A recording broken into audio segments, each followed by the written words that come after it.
Buenas tardes. Es misión de la Universidad Mundo Maya preparar profesionistas con conocimientos pertinentes a su formación profesional. El día de hoy nos acompaña el doctor Jorge Luis Contreras Vidal con el tema Interdisciplinario hasta el tuétano.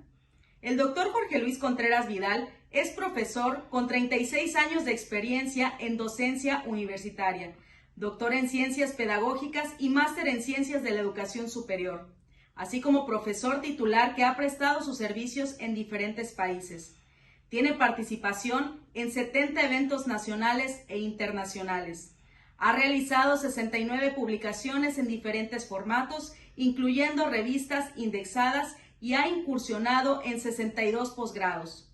Ha estado presente en 9 proyectos investigativos. Actualmente es el presidente de la Comisión Nacional de la Carrera de Física en Cuba, presidente de la Cátedra Honorífica de las Ciencias en la Universidad Central Marta Abreu de Las Villas y ha asesorado múltiples maestrías y doctorados.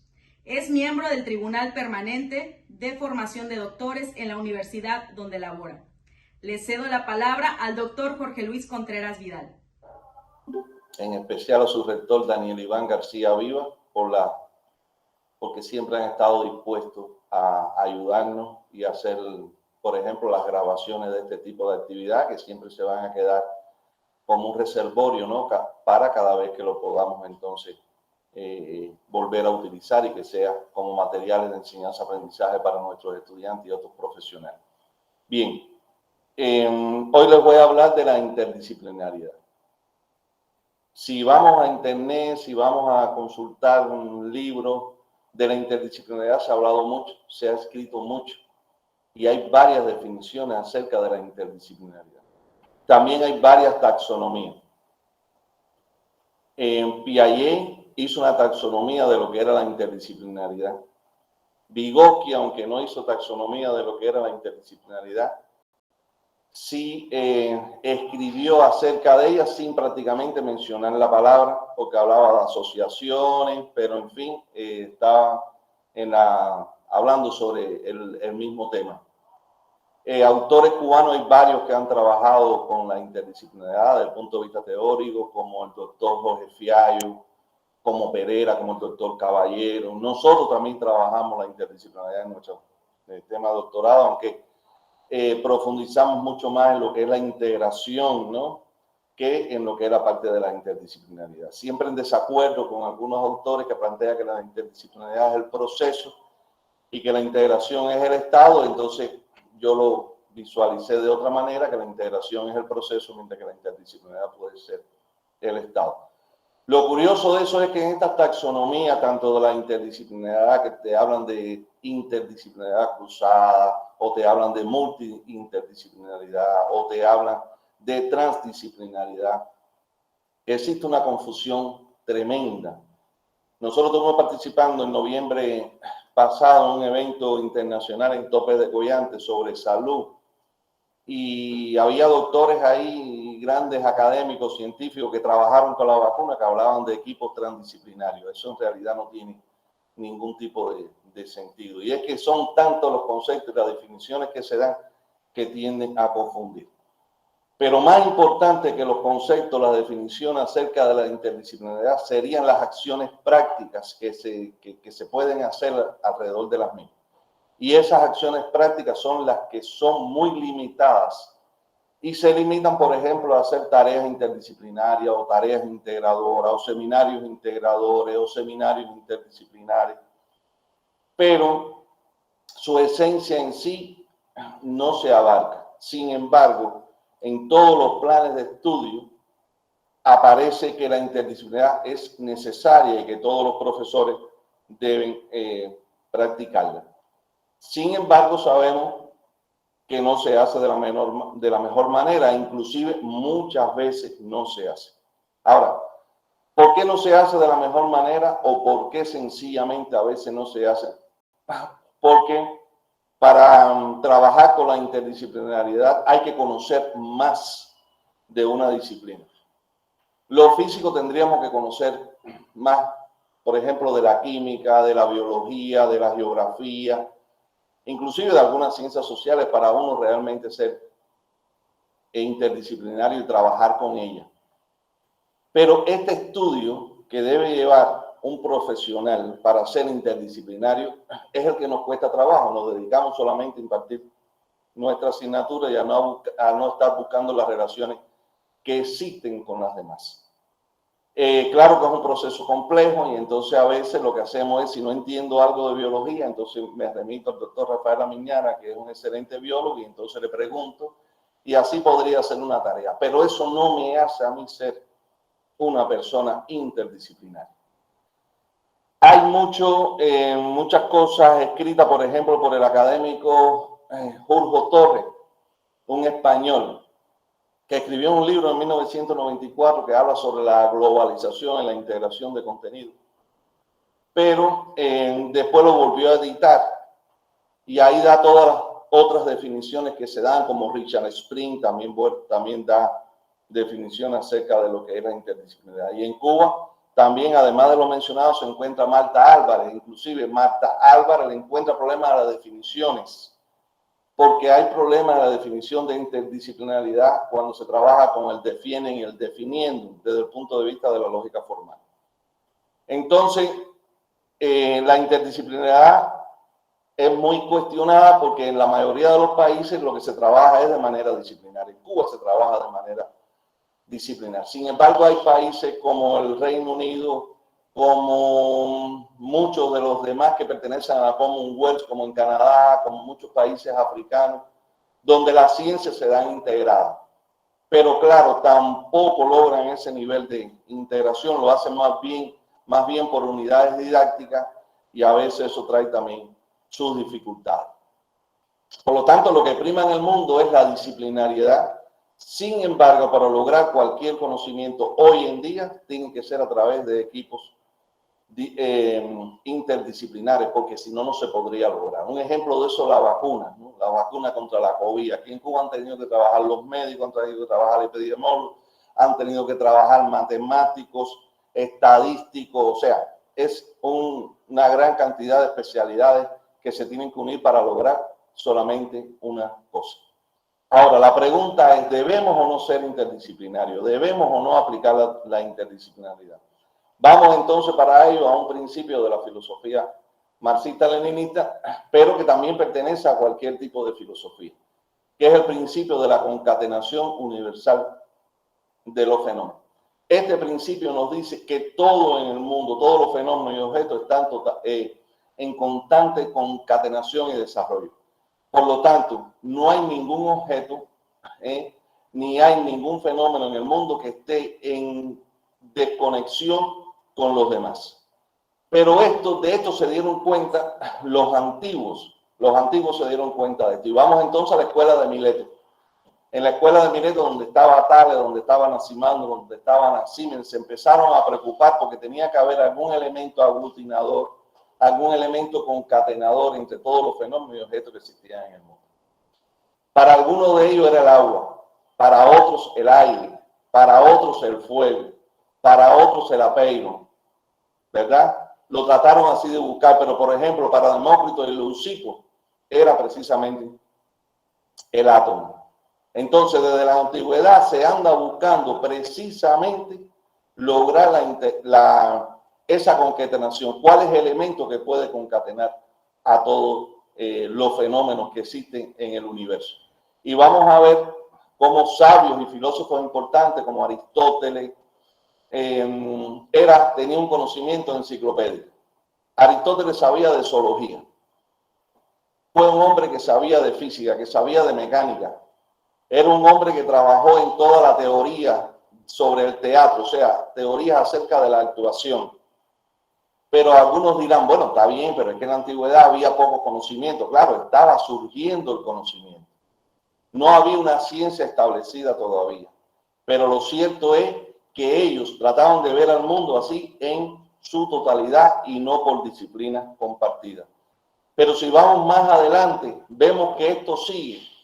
Si vamos a la época de Isaac Newton, por ejemplo, ya estamos hablando del siglo XVIII, ya no estamos hablando de la antigüedad, estamos hablando del siglo XVIII, donde sí había un sistema de conocimientos ya bastante concretado, ya se podía hablar de una ciencia establecida. y vemos a un Newton que dominaba la física, vemos a un Newton que dominaba la matemática, vemos a un Newton que dominaba la alquimia y sus conocimientos de química eran bastante amplios. Vemos a un Newton que hablaba de teología, dominaba lo que era la teología y trabajó en muchos aspectos de la Biblia. Pero vemos a un Newton también que por conocer de alquimia, por conocer de física y por conocer de matemática, fue presidente de la Casa de la Moneda en Londres. Fue el hombre que más se dedicó a detectar los fraudes y cómo se podían violar la moneda, cómo se podrían violar los billetes, cómo se podrían falsificar. Entonces, él trabajó, fue una de las primeras personas, el que más serio trabajó en cuanto a hacer billetes que no se pudieran falsificar, hacer monedas que no se pudieran falsificar. Pero cercano a esa época, pero ya en el siglo XIX, vemos a un Thomas Young, por ejemplo, que además de físico era criptólogo, trabajaba en la parte de la criptología y además de eso era médico, además de grimista, o sea, era deportista. Entonces, ¿cuántos han tratado de mantenerse en esta línea de la interdisciplinaridad? O sea, conocer mucho acerca de las demás cuestiones para poder dar conferencias, para poder trabajar, para poder escribir libros y para poder entender al mundo de una mejor manera. Tenemos un Albert Einstein ya en el siglo XX. ¿Qué hace Albert Einstein? Albert Einstein era físico, pero también era un excelente matemático. Pero además de ser físico y un excelente matemático, conocía de psicología y sobre todo de psicoanálisis. Estos son facetas que a veces se desconocen. Él mantuvo un intercambio epistolario con Sigmund Freud, como que era un pacifista muy abnegado. Le preguntó siempre a Sigmund Freud, le hizo 5 preguntas acerca del porqué de las guerras. Pero no esperó por la contesta que le pudiera dar Sigmund Freud, sino que él mismo contestó a estas preguntas y se las envió por carta a Sigmund Freud. Porque Sigmund Freud lo había invitado a un evento, él nunca fue. O sea, en realidad ellos nunca se conocieron personalmente, pero sí por el intercambio epistolario que pudieron mantener. Y Sigmund Freud lo felicita, porque Sigmund Freud le dijo, yo no sabía que la frontera entre un físico y un psicoanalista era tan estrecha. Usted me ha hecho esa pregunta y se la ha contestado tan genialmente como si usted fuera un psicoanalista de renombre. Y entonces Sigmund Freud, claro, va comentando las respuestas que Einstein le dio y son las mismas, ¿verdad? Pero además de eso, Albert Einstein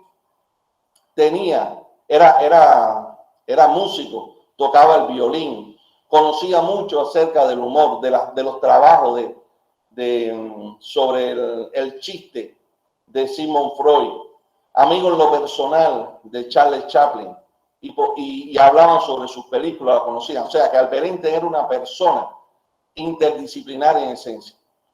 Pero es Albert Einstein quien habla de la teoría del todo. Como físico, como científico, es el primero que dice que debe hacerse una teoría del todo.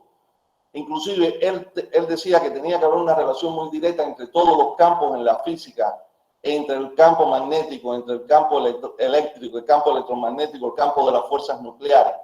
Y él decía que iba a llegar un día en que la física se iba a resumir sola en una ecuación, como dice Gerald Horton, ¿verdad? Una ecuación para ponerse en la camiseta de todos los seres humanos.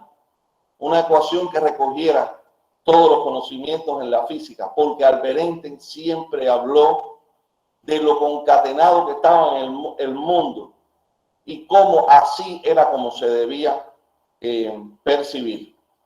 Ahora, el no practicar la interdisciplinariedad trae problemas como los que les voy a contar. Por ejemplo, acá en Cuba, no sé si Saúl Larramendi podrá estar o no de acuerdo conmigo, no sé cómo esto se trabaja en la Universidad de La Habana, pero aquí los físicos que nosotros tenemos cuando van a trabajar en la ingeniería, es la misma física para todos los ingenieros, la misma física, no se diferencia. No hay un físico que diga, no, yo le voy a dar esta física a los que estudian electrotecnia o los que estudian la parte de telecomunicación, a los que estudian mecánica, a los que estudian la ingeniería civil. No es la misma física para todos, o sea, no se contextualiza con los ingenieros. O sea, no se le dice, esta es la física que a ti te hace falta. Y te hace falta porque si no, no podrías explicar este fenómeno, aquel fenómeno o el otro fenómeno. De tal manera que en el primer año y el segundo año de nuestra carrera de ingeniería es cuando más cantidad de estudiantes dejan la carrera porque son reprobados sencillamente porque piden la baja al no entenderla. Y una asignatura en especial. Ya le hablé de la física y la otra es el análisis matemático. ¿Por qué? Porque tampoco entienden el análisis matemático. Porque usted no entiende aquello en lo cual usted dice, pero bueno, ¿para qué me va a ser útil? ¿Verdad? ¿Para qué me va a ser necesario? Si no hay necesidad, no hay motivación. Si no hay motivación, pues no se puede llegar a ser nunca un buen profesional. Pero lo tenemos en la carrera de medicina, nuestra también en nuestras universidades. Existe una asignatura que contiene anatomía, embriología, histología y fisiología. Pero esa asignatura, que es una sola, se da una sola nota por ella, aunque esté formado por 4 aspectos diferentes, ¿verdad? La dan 4 especialistas. O sea, al aula entran para dar esa asignatura 4 especialistas. Entra uno que sabe conoce de embriología y da lo que le toca, otro de fisiología, el otro de histología y el otro de anatomía. Pero la prueba para los estudiantes, una sola. No se le hacen 4 pruebas, se le hace una sola. Entonces, ¿por qué los estudiantes sí se pueden enfrentar a una sola prueba que contiene los 4 contenidos, mientras que los profesores no pueden entrar uno solo a darlos todos? Entonces, esas son cosas que son complejas, ¿verdad? Entonces, el problema de la interdisciplinaridad va en esto, en que hay que trabajarlo en serio, pero que hay que conocer. Y lo primero que yo escribí en mi tesis doctoral es que si usted no tiene aquí en su estructura cognitiva todos los enlaces neuronales, todas las sinapsis necesarias, ¿verdad? Toda esa variada cantidad de asociaciones bajo las cuales usted puede aprenderse mejor un concepto y además de eso recordarlo muy bien, entonces usted no va a poder ser una persona interdisciplinaria, usted no va a poder trabajar con sus estudiantes desde ese punto de vista. Hoy la enseñanza cubana, y aquí está Saúl Larramendi, que pertenece a la Subcomisión Nacional de Física, que atiende lo que es la física en la secundaria, preuniversitario, el tecnológico, ¿no? En estas educaciones. Hoy en la enseñanza cubana se está haciendo que haya seminarios, por ejemplo, integradores, donde el estudiante, en vez de enfrentarse a una prueba de física como hacía antes, o de química o de biología, pues sencillamente su evaluación final va a ser a través de un seminario integrador. Un seminario donde se le da un tema y él va a tratar de ver toda la física, toda la química, la biología que puede existir ahí. Entonces mi pregunta es la siguiente: ¿cómo lo va a hacer?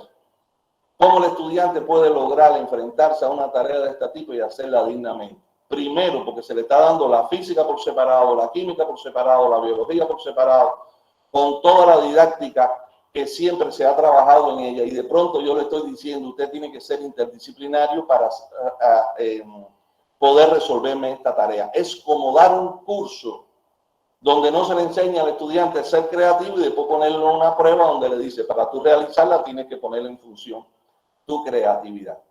Entonces, si vamos a poner exámenes integradores, si vamos a poner exámenes interdisciplinares, pues los profesores al impartir las diferentes asignaturas también deben serlo, ¿verdad? De esta manera. Si ustedes van a la obra, por ejemplo, de Albert Einstein, es muy curioso ver, porque a veces las personas dicen, no, bueno, nada más que era físico. No, además de las cuestiones que ya les dije, hay un escrito sobre él donde habla acerca de la educación. Cómo debe educarse, pero cómo debe enseñarse también la ciencia en las escuelas.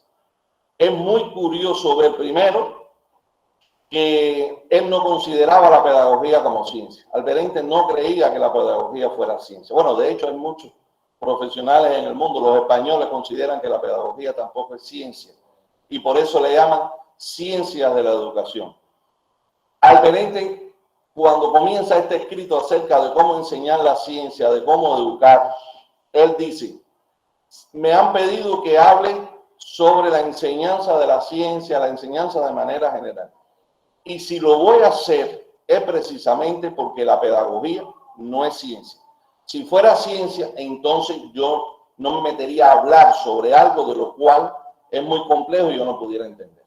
Y cuando Albert Einstein habla sobre cómo enseñar, cómo debe ser la enseñanza, miren, estamos en presencia de un pedagogo a nivel de Pestalozzi, ¿verdad? De un pedagogo a nivel de Enrique José Barona, de los mejores pedagogos a nivel internacional, del propio Comenio como didacta.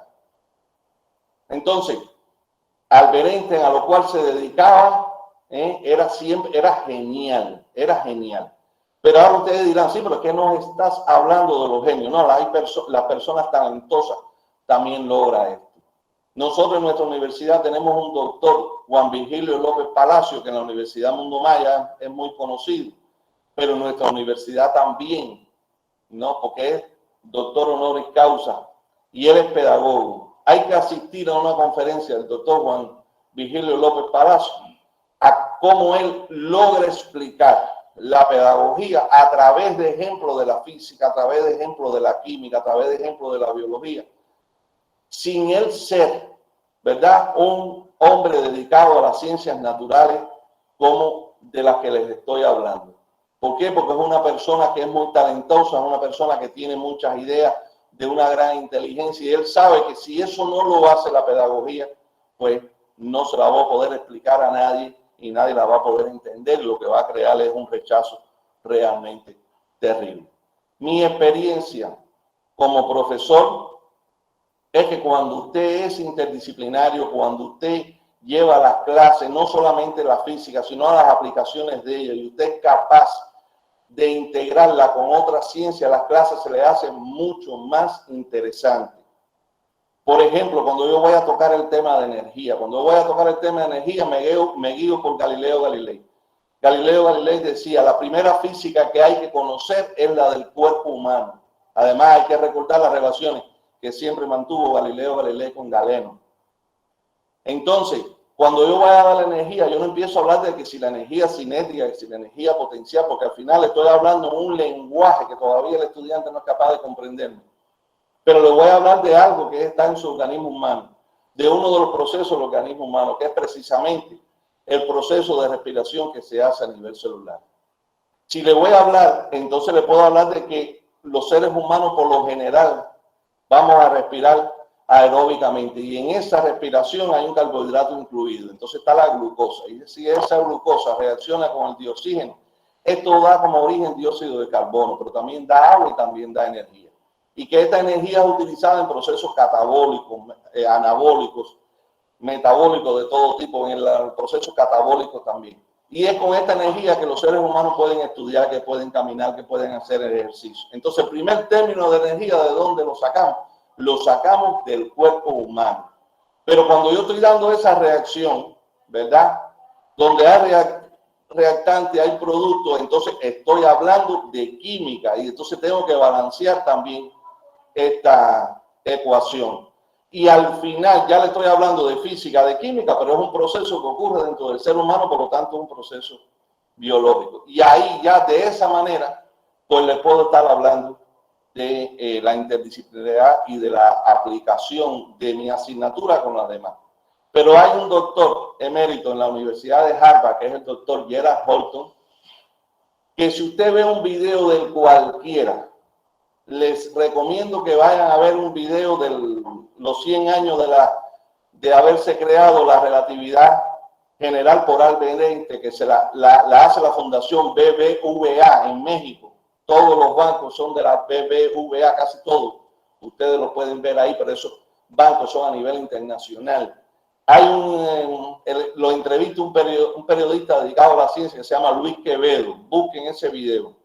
Y se van a ver ahí a un Gerald Horton hablando de Albert Einstein, pero van a ver a un Gerald Horton hablando de Pestalozzi, van a ver un Gerald Horton hablando de Mozart, van a ver un Gerald Horton interdisciplinario en su conjunto. O sea, la necesidad, ¿verdad?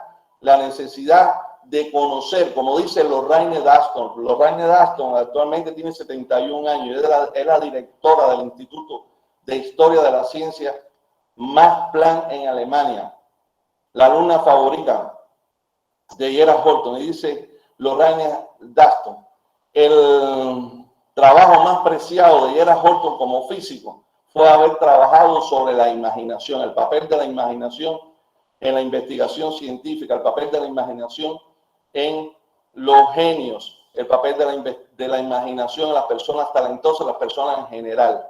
Porque no solamente habló de la imaginación visual y de la imaginación metafórica, también habló de la imaginación temática, que esa sí no la ha hablado nunca nadie, es él nada más. Pero dice, ese es lo primero, ¿no? La genialidad de Gerald Horton al hablar de la imaginación. Lo segundo es que Gerald Horton era interdisciplinario hasta los huesos. Entonces, por eso, hoy yo termino este webinar diciendo que debemos ser interdisciplinarios hasta el tuétano, no solamente hacia los huesos. Debemos ser todos interdisciplinarios hasta el tuétano, y cuando lo seamos, vamos a ver que nuestras clases son mejores. Vamos a ver que vamos a poder participar en proyectos de investigación de una mejor manera. Vamos a poder entonces publicar todos los resultados de nuestras investigaciones, irnos de nuestro campo para estar en otro, porque al final ningún campo es único. Todos los campos están en una interrelación dialéctica muy grande. Entonces, les doy las gracias a todos por participar. Si tienen alguna pregunta, algún comentario que hacer, alguna crítica, alguna sugerencia.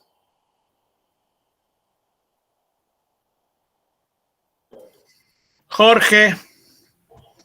Sí. Bueno, buenas tardes a todos. Para mí, buenas tardes. Sí, Jorge.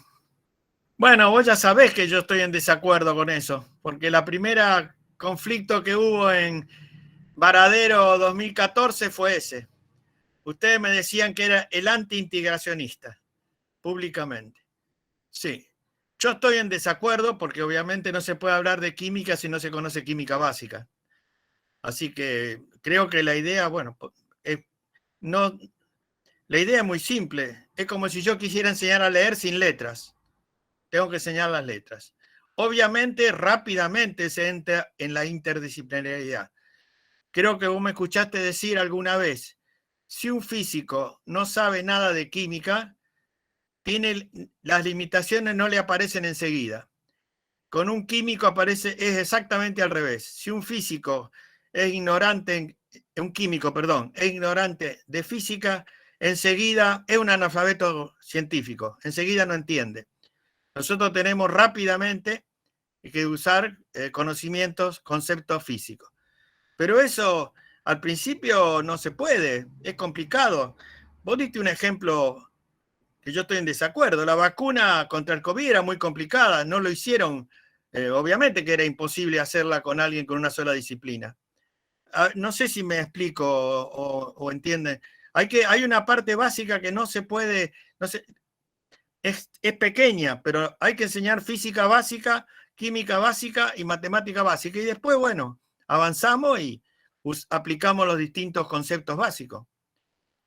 Bueno, vos y yo hemos escrito química básica, que es eso, ¿no?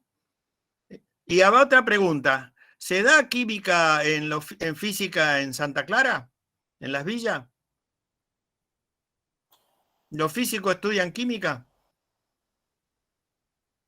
A ver, una de las grandes limitaciones de la carrera de física era que no se enseñaba química, ¿no? En la carrera. Es una de las grandes limitaciones. Como soy presidente de la Comisión Nacional de esa carrera acá en Cuba, a partir de la implementación del Plan E, entonces sí incluimos la química en nuestra carrera en la parte del currículo propio, por la importancia que llevaba, ¿verdad? Como en la carrera de medicina, por ejemplo, no se incluye la física. Está mal. No se incluye la física, lo cual realmente es un error. Es un error. ¿Por qué? Porque en la medicina, por ejemplo, cuando usted va a ciencias médicas, usted se reúne con los profesores, siempre te van a decir la disciplina más compleja y más difícil es la fisiología.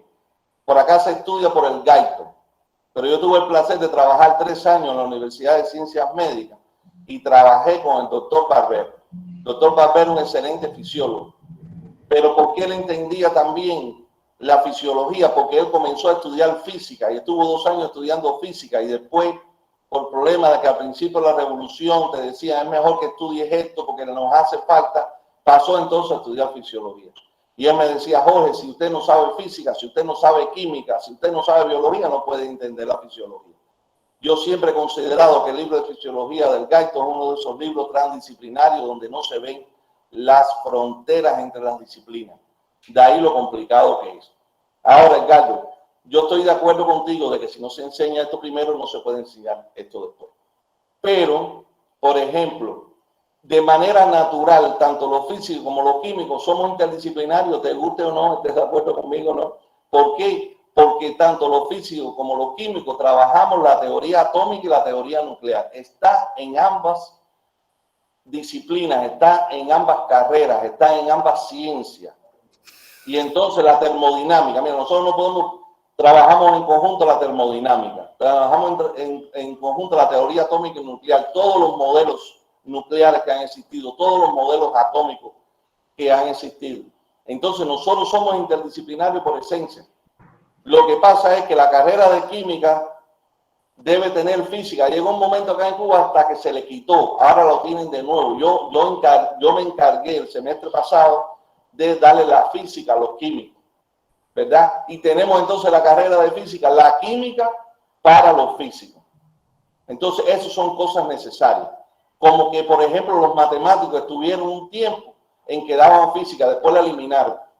Los matemáticos sin la física son nadie, porque los matemáticos trabajan herramientas que son abstractas y el significado real se lo da ¿a quién? La física. ¿Cómo se va a hablar de un cálculo diferencial e integral sin hablar de física? Empezando porque fue Isaac Newton, que es muy difícil usted decir Newton era matemático, ¿verdad? Porque ¿quién fue el que inventó el cálculo diferencial e integral? Aunque hay algunos que dicen Leibniz, ¿verdad? Mucho más genial era Newton. Yo creo que fue Newton, ¿verdad? Aunque a Leibniz sí hay que agradecerle que la escritura, la simbología, la manera de representar las integrales y las derivadas era mucho más atractiva y mejor comprensible que la que presentaba Isaac Newton. Sí, Newton ¿Alguna además... otra pregunta? ¿Alguna otra sugerencia? Newton no era químico. Perdón, Newton no era químico, era alquimista. Así que yo cuando me enteré que Newton también, después de hacer toda la física, se dedicó a la alquimia, me llamó mucho la atención. Pero Newton no era... Tenía el problema de la piedra filosofal y esas cosas, sí. Sí, pero Newton bueno, lo que trabajaba era en la alquimia. Sí, escúchenme eso con respecto a qué sirve la matemática. Yo una Bueno, vez aquí leí... estamos leyendo comentarios. Parece también estamos presentando. Buenas tardes. Buenas tardes. Profe. Buenas tardes, profesor Jorge. Buenas tardes a todos. Sí, también Newton trabajaba con las... bueno, desde el punto de vista de la alquímica, trabajó tanto con la alquimia que Newton enfermaba a veces con reiteración. Y se dice que era porque él hacía preparado, porque él quería lograr la juventud eterna y se tomaba sus propios preparados y lo que hacía era que se estaba envenenando en muchas de las ocasiones. Senia. Buenas tardes.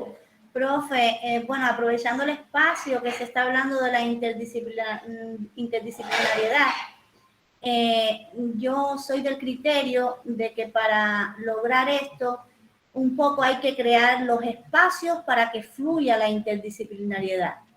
A veces estamos en las universidades y estamos aislados. Y de igual manera, geográficamente estamos aislados. Entonces, nosotros, bueno, acá el profesor Jorge incluso es el presidente de la red. Nosotros estuvimos trabajando para la creación de una red internacional de educación e investigación científica. De hecho, la red se llama así porque quisimos ponerle un nombre donde pudieran entrar diferentes disciplinas. ¿Para qué? Para lograr estas mismas acciones que estaba hablando el profesor Jorge. Por ejemplo, en esa red está la profesora Lisette, que es abogada, pero está Edgardo, que es químico, está el profesor Jorge, que es físico, y así un grupo de profesores que integramos esa red, y además tiene participación de varios países, porque al estar Edgardo y profesores de varios países, somos una red internacional. Por eso yo insisto en todos los espacios, en todas las oportunidades que tenemos de pues fomentar en nuestra red, darle divulgación a nuestra red, porque es que de ahí es que se derivan los proyectos interdisciplinarios, de ahí es que podemos tener valiosos resultados científicos y apoyarnos entre todos para poder tener productos de calidad. Entonces, hoy que estamos acá con el webinar, que hay tanta participación internacional de diversas disciplinas, no es que esté yo promoviendo que se unan todos a la red ni nada por el estilo, sino que sí siempre en las actividades que hagamos, pues tratar de participar como red también, porque en esa red está la Universidad del Mundo Maya, que es prácticamente la universidad que rectorea esa red, está la Universidad Central de las Villas, está GESIC, y en fin, cada vez que haya un participante se incorpora una institución también. Entonces, hay que crear también los espacios para que nos fluya esa interdisciplinariedad que queremos. Gracias, profe. Gracias a ti, Xenia, gracias a ti. Y gracias por hablar de la red, ¿no? Y ese trabajo que estamos llevando en conjunto. Bueno, hoy mismo en la mañana fue lastimoso. Jorge, Sí. quería comentar por lo que habías hablado. ¿Se me escucha? Perfectamente, perfectamente. Bueno, a ver, son interesantes las ideas que has transmitido. Yo pienso que es algo sobre lo que reflexionar, debemos reflexionar todos. No se trata de que cada cual, o que sepamos de todo, o que seamos especialistas en cada asunto, pero realmente ningún problema del día de hoy, de la época de hoy, de los tiempos que vivimos, puede ser abordado sin la confusión, sin la comunión, sin el trabajo conjunto de distintas especialidades. Así que el problema es la manera de pensar, el problema es enseñar a pensar de una manera diferente.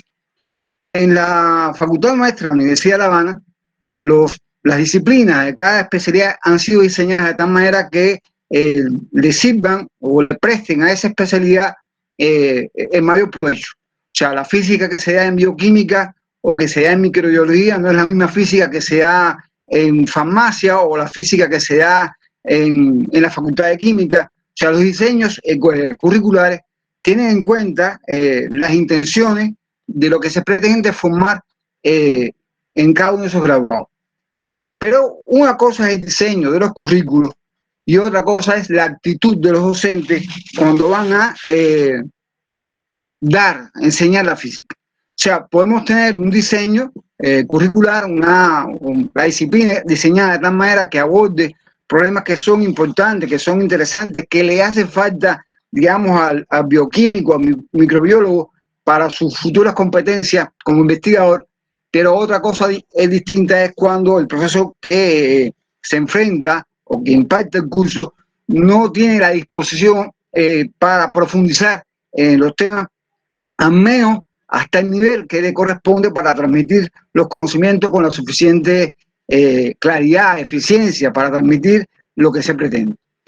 En el caso del bachillerato, hay otro asunto, o este asunto adquiere una notoriedad más importante, a mi manera de verlo, porque si bien en la universidad no es posible dar para los químicos una física más especializada o en otra carrera, o sea, ya debieran llegar el estudiante a esos estudios con un nivel de conocimiento que le permita asimilar la física, la química o la física, en fin, la especialidad que le corresponda con mayor dedicación, sin excluir que sea necesario que profundice algunos temas de otras especialidades.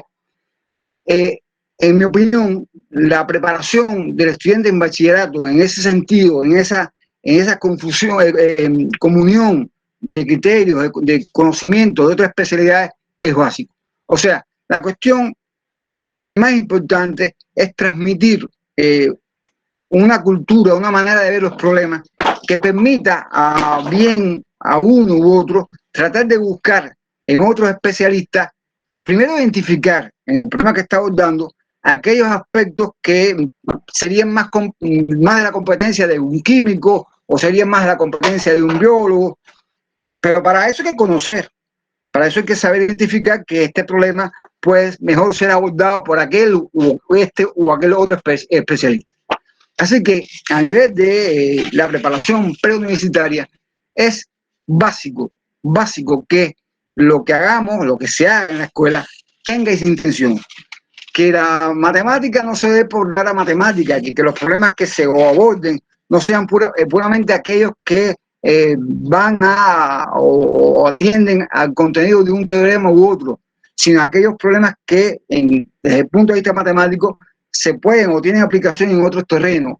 Y en física igual, cuando explicamos física hay que hacerlo de tal manera que el lenguaje, que las herramientas que se aprendemos en matemáticas, que el lenguaje de funciones, de los análisis básicos que se aprenden a ese nivel sean de nuestro dominio, que el estudiante vea que aquello que estudia matemática no es simplemente matemática, sino que es el lenguaje con que él puede entender mejor la matemática.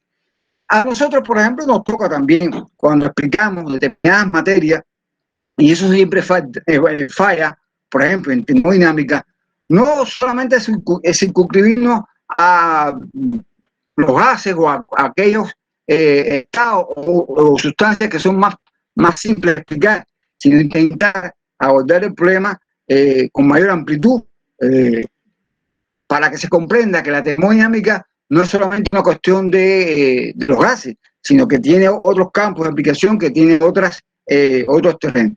Y así, con relación a la biología o con relación a la propia historia o a cualquier otra asignatura. O sea, el labor del maestro es, en todo caso, transmitir cultura. Y para eso hace falta una preparación cultural amplia que implique, que signifique, que le permita al estudiante ver el amplio campo de saber que está delante de sí. Sobre todo a un estudiante que está en una edad en que va a definir en breve qué es lo que va a estudiar, qué va a hacer con sus futuros estudios, a qué se va a dedicar. Así que la cuestión no es que tengamos un profesor que sepa de todo. Este es un asunto, digamos, peleagudo, en el sentido de que unos tienden a unir asignaturas. Vamos a ser un profesor de matemática y física, vamos a ser un profesor de química y de biología.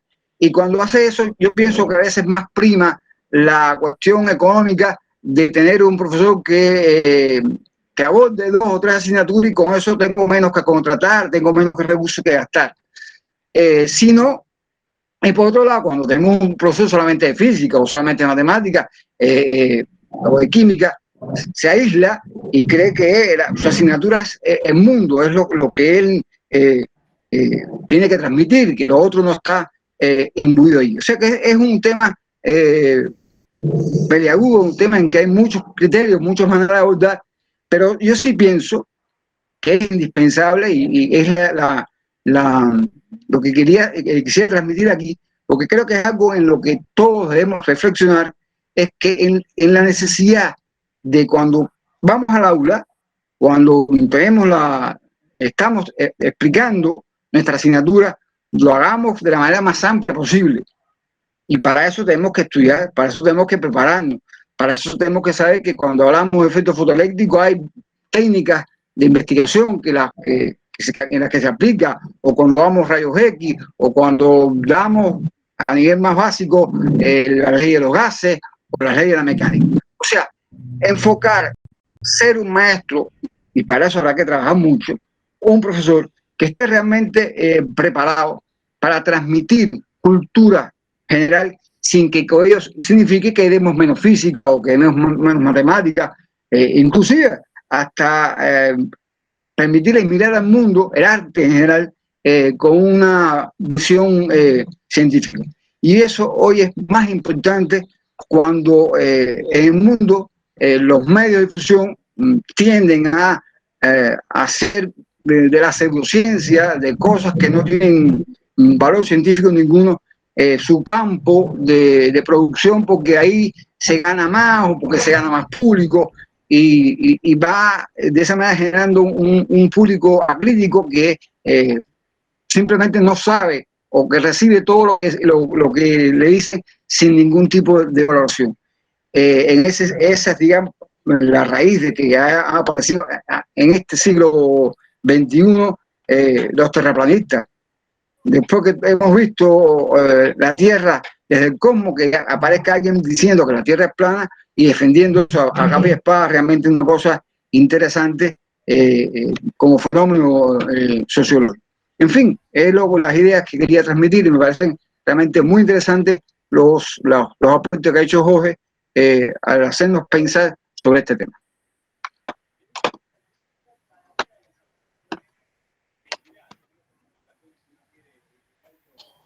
Gracias, doctor Saúl. Gracias por sus impresiones. Sí, estamos totalmente de acuerdo con usted. Por acá hemos estado recibiendo mensajes de algunos, sobre todo del doctor José Manuel Perdomo, ¿no? Y donde coincide, ¿no?, de la importancia de la interdisciplinaridad, la cultura general de la cual nos ha estado hablando el doctor Saúl Larramendi, de la cultura científica que debemos tener. Esto me recuerda a mí, por ejemplo, existen métodos para enseñar.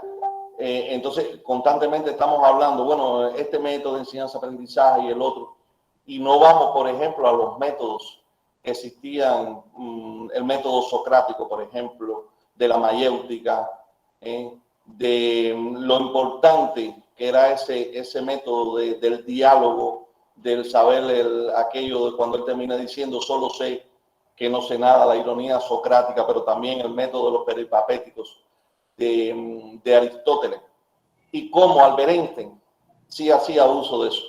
Albert Einstein hacía uso del método de los peripatéticos en sus clases. Muchas veces le decía a sus estudiantes, las clases no las vamos a dar aquí, vamos a salir y las vamos a dar en la calle. Y entonces salía a caminar con los estudiantes y daba esas clases. Recuerdo cuando el marcartismo, recuerden la época del senador McCarthy, cuando le dio por llamarle comunista a todo el mundo, menos a él y a su familia, y tratar de meter preso a todo el mundo, que acusó a Charles Chaplin, que acusó también a Elías Kazan, que acusó a Albert Einstein de comunista, y cómo Albert Einstein le escribe a Frauenlas y le dice lo que deben hacer todos los intelectuales de este país que han sido acusados de comunistas es precisamente tomar la actitud de Gandhi. Vayan todos a la cárcel, no invoquen la quinta enmienda, sencillamente déjense tomar presos todos. Vamos todos a las cárceles, que no van a poder soportar tener a tantos intelectuales famosos y buenos ingenios en las cárceles. Y señores, esa era la filosofía de Gandhi. La filosofía de Gandhi era la no violencia. La no violencia, el sentarse, no voy a trabajar, no voy a hacer nada. ¿Y qué es lo que decía Gandhi? Con esto voy a lograr de que para vencer no tienen que meternos en las cárceles. Pero ¿quién, qué estado soporta tantas miles de personas en las cárceles? No lo pueden tomar presos a todos. Y de ahí fue que se logró después la independencia. Pero vamos a ver a un Albert Einstein como conocía del psicoanálisis de Freud, como conocía de los métodos socráticos, aristotélicos de la antigüedad, como conocía la filosofía pacifista que tenía Gandhi, como él mismo dijo, el mundo se va a sorprender algún día al darse cuenta que un hombre como Gandhi pudo caminar sobre la tierra y estuvo entre nosotros. O sea, que esa cultura científica, esa cultura general, nosotros debemos tenerla. Y como decía el doctor Saúl, podemos preparar los planes acá mismo. Nosotros, yo le decía, bueno, vamos a preparar una química para los físicos y después una física para los químicos. Ahora, el gran problema está, ¿quién la da? ¿Quién la da? Bueno, aquí en mi universidad la he tenido que dar yo todas. Ahora apareció una física del océano. ¿Quién la da? La voy a dar yo, ¿verdad? ¿Por qué? Porque He sido siempre interdisciplinario, me gusta, pero eso está en el currículo, eso para que lo dé cualquiera, que yo le decía ayer al Chauri de la Universidad de Buenos Aires, que me encontré un artículo donde ella está presente sobre la física de los océanos, ¿no? Bueno, hay que estudiar, hay que prepararse, hay que saber. A la vicedecana de Ciencias Médicas yo le decía, yo le puedo dar la fisiología, pero le puedo dar la fisiología porque tengo conocimiento de biología, de química, porque tengo conocimiento de física. Porque cuando estuve en Botswana trabajando, tuve que impartir esas 3 asignaturas. El primer año me sentí muy incómodo, pero el segundo año, que ya yo estaba de segundo jefe del departamento, la mayoría de los profesores decían, no, vamos a tratar de trabajar cada uno en su asignatura, vamos a darla por diferente, y yo me negué. El jefe de departamento se negó y yo me negué. Yo dije, si ustedes quieren tomar las asignaturas por separado, pero yo voy a seguir dando física, química y biología. Recuerdo que en aquel momento escribí una libreta así que todavía la tengo guardada, donde dice, ideas para un doctorado. Y de ahí entonces fue que pude sacar mi doctorado. Porque si no conocemos de interdisciplinaridad, si no somos interdisciplinarios, si no conocemos de la historia de nuestra ciencia, pues nuestras clases nunca van a tomar el carácter realmente motivante que deben tener. Acá tenemos un genio, el genio se llama Edgardo Remo Benvenuto Pérez. Edgardo Remo se le ocurrió en una ocasión hablar sobre la teoría de la omisión. Yo no lo entendía, él lo sabe, no lo entendía. Tuve como 3 congresos y no entendía lo que quería decir. Hasta que un día lo entendí. Y comenzamos a trabajar juntos. Ahí fue que comenzamos a trabajar juntos y sacamos el libro de la teoría de la omisión. Y la mayoría de los ejemplos que nosotros tenemos en ese libro, la teoría de la omisión, se debe al desconocimiento de la historia de las ciencias. Y para aquel que crea que la historia de la ciencia es nada más que chismes, historia de que si este era homosexual o de que si aquel inalberente tenía no sé cuántas mujeres, la historia de la ciencia, sin historia de la ciencia se desconoce de la propia ciencia. Hay una cantidad de errores en nuestros libros tremendos por desconocerse la historia de la ciencia. Estuvimos, y Saúl lo sabe, trabajando un libro de 10º grado donde la ley de la inercia estaba mal, porque se estaba trabajando con la primera ley de la inercia, pero la escrita, la dicha por Descartes, y no la dicha por Newton. Y uno se percata de eso única y exclusivamente si uno va a los trabajos originales de los científicos. Y eso también es ser interdisciplinario. Hoy por la mañana nosotros teníamos una reunión internacional. Bueno, al final pude entrar poco tiempo porque como ustedes ven acá en nuestra universidad no hay electricidad. O sea, hemos tenido que hacer maravilla para poder estar acá. Algunas personas me sugirieron de muy buena fe suspender la actividad, pero yo les decía, este es el primer webinar. Esto tiene que darse, esto tiene que salir, porque si no creamos mal precedente. Y por la mañana, gracias al doctor Rafael, con su teléfono celular y utilizando los datos, que eso aquí en Cuba cuesta bastante, pudimos entrar a esa reunión, porque además si yo no entraba más nadie, porque fue el que le envié el enlace, y trabajar en esa reunión donde estamos haciendo un proyecto internacional de física, cuyo jefe del proyecto es el doctor Saúl Larramendi, y hablábamos ahí de hacer un libro de ciencias naturales, sobre reflexiones acerca de la enseñanza de las ciencias naturales. Vamos a trabajar ahí físico, vamos a trabajar químico y vamos a trabajar biólogo, pero además de eso va a trabajar un filósofo de la ciencia. ¿Qué libro más interdisciplinario que este es el que vamos a hacer?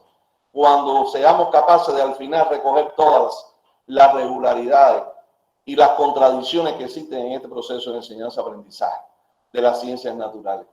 Entonces, eso es importante, eso hay que trabajarlo. Y eso solamente es el bichito ese que se le debe meter a uno en el cuerpo. Y cuando se le meta a uno, entonces ya uno es interdisciplinario. ¿Alguna otra opinión, algún otro comentario? Se pueden hacer críticas, pero no muchas. Y sugerencias, todas buenas. Sí, yo con Gandhi tengo algún inconveniente. Cuando vi la película Gandhi, al final, me quedó la impresión, a lo mejor estoy equivocado, porque Gandhi se asustó un poco cuando si él destruía el colonialismo inglés iba a aparecer la izquierda. Ahí tuvo problemas, pero no estoy seguro. Está bien.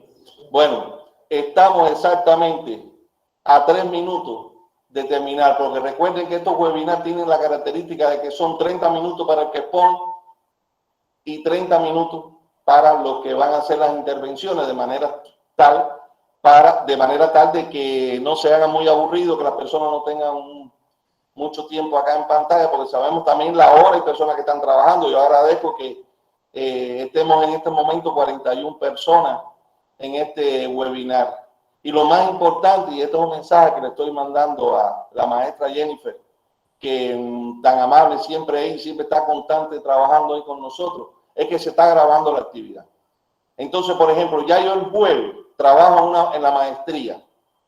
Yo estoy impartiendo en la maestría la interdisciplinariedad desde la física y estoy impartiendo también historia y epistemología de la física. Pero este jueves tengo el último encuentro y este webinar así completo, como lo está grabando la Universidad Mundo Maya y yo sé que ellos me lo van a hacer llegar, pues se lo voy a poner a mis estudiantes. Entonces, ya todos estos webinars van a servir, colegas, de materiales auxiliares. ¿Para qué? Para el proceso de enseñanza-aprendizaje de nuestras universidades, en el preuniversitario, en la secundaria básica, para que los profesores lo puedan utilizar independientemente de que a lo mejor de aquí a un año estemos muy cansados, no aparezca quien haga un webinar y volvemos a repetir que este ha quedado muy bueno, sin lugar a dudas. ¿No es verdad, Carlos? ¿Cómo? Sí, sí. Además, la respuesta que le dio Freud a Einstein sobre la guerra, en realidad después se hizo la respuesta. La guerra es un buen negocio, invierta a su hijo. Eso ponían en el 68 allá los muchachos. Claro, de todas maneras. Toda la explicación de la guerra es que es un buen negocio, punto. Yo les recomiendo a todos que lean ese intercambio epistolario entre Einstein y Freud para que vean que todo lo que debatieron entre ellos dos es lo que se ha estado dando desde allá hasta entonces. Recuerdo que una de las preguntas tenía que ver con que si la Liga de las Naciones, que en estos momentos la ONU, iba a resolver los problemas de la humanidad, de que si íbamos todos a trabajar en conjunto, y tanto Freud como él dijeron, no lo va a resolver porque los poderosos son los que siguen dominando a la Liga de las Naciones. Y así ha sido, sin con el derecho al veto. Y lo que digamos los demás es bobería. En el bloqueo contra Cuba, la mayoría de los países, pero en masa, están en contra del bloqueo, pero seguimos con el bloqueo. No pasa nada. No sucede absolutamente nada. Entonces, sí, Edgar. Y ahora con el tema de la teoría de la mención se aplica ahora con la guerra entre Rusia y Ucrania, porque cuando los yanquis tuvieron 10 años en Irán, nadie dijo nada. Así mismo es. Bien, entonces un abrazo a todos, saludos, los estamos esperando en el próximo martes de la semana próxima, no, el otro más arriba, que va a trabajar el doctor Armiñara. Los quiero mucho, nos estamos viendo. Gracias. Agradecemos la participación del doctor Jorge Luis Contreras Vidal y a todos los asistentes. Les invitamos a participar en el siguiente webinar que se llevará a cabo el día 19 de abril con la participación del doctor Rafael Armiñana García con el tema Una aproximación en la cultura universal acerca de los moluscos. Muchas gracias y que tengan excelente tarde. Bueno, nos vemos. Por favor, Jennifer. Saludos a todos. Jennifer, si puede quedar un momentico conmigo.